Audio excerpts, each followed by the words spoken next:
არც ერთი ფაქტი არ მინახავს, რომ პოლიციელების მხრიდან ყოფილიყო ჟურნალისტებზე რაიმე არაკორექტული. ტყუილი, ასე შეფასა ჯეოფაქტსმა ნინო წილოსანის ეს განცხადება. 2024 წლის განმავლობაში ჟურნალისტების წინააღმდეგ მიმართული დანაშაულები არ ყოფილა ერთეული შემთხვევა, რომლის განზოგადებაც არ შეიძლება. მაგალითად, გაზაფხულის აქციების შესახებ ავტორიტეტული საერთაშორისო ორგანიზაცია რეპორტერების საზღვრების გარეშე წერს. 3 აპრილიდან 14 მაისამდე საქართველოში ახალი კანონის მესამე მოსმენით მიღებამდე 15-ზე მეტი ჟურნალისტი ძალადობისა და დაშინების მსხვერპლი გახდა. ამ პერიოდში დაიწყო სატელეფონო მუქარები სამოქალაქო აქტივისტების, პოლიტიკოსების, ჟურნალისტებისა და მათი ოჯახების მისამართით. მუქარები რამდენიმე დღის განმავლობაში გრძელდებოდა და საბოლოოდ ფიზიკურ ძალადობაში გადაიზარდა. საილუსტრაციოდ გავრცელებული კადრები მოწმობს, რომ კანონპროექტის წინააღმდეგ პარლამენტის შენობასთან 16-17 აპრილის აქციების დროს პუბლიკას ჟურნალისტ ალექსანდრე ქეშელაშვილს პროფესიული მოვალეობის შესრულებისას პოლიციელებმა სცემეს. სპეცრაზმელებმა ასევე სცემეს ტაბულას ჟურნალისტ გიორგი ბადრიძეს. წინა შემთხვევის მსგავსად პოლიციამ მას ტელეფონი მაშინ წაართვა, როცა ის აქციას იღებდა. მაგალითად, ამ კადრებში ჩანს თუ როგორ ესხმის სპეცრაზმელი თავს ფორმულას ჟურნალისტ გურამ როგავას.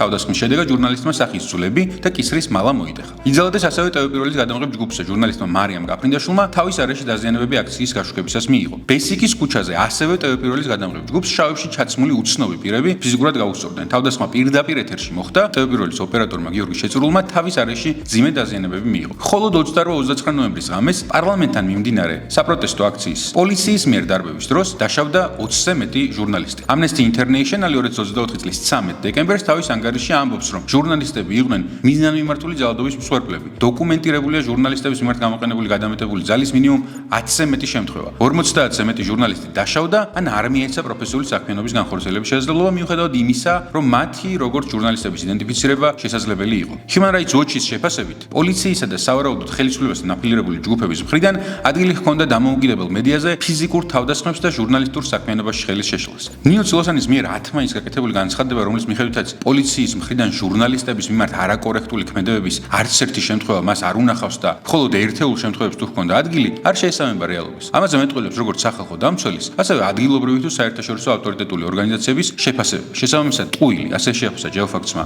ნინო წილოსანის ეს განცხადება, უფრო მეტი დეტალი შეგიძლიათ ნახოთ ჩვენ სტატიაში, მანამდე გამოიწერეთ ჩვენი არხი და დაელოდეთ სხვა გადამოწმებულ ფაქტებს.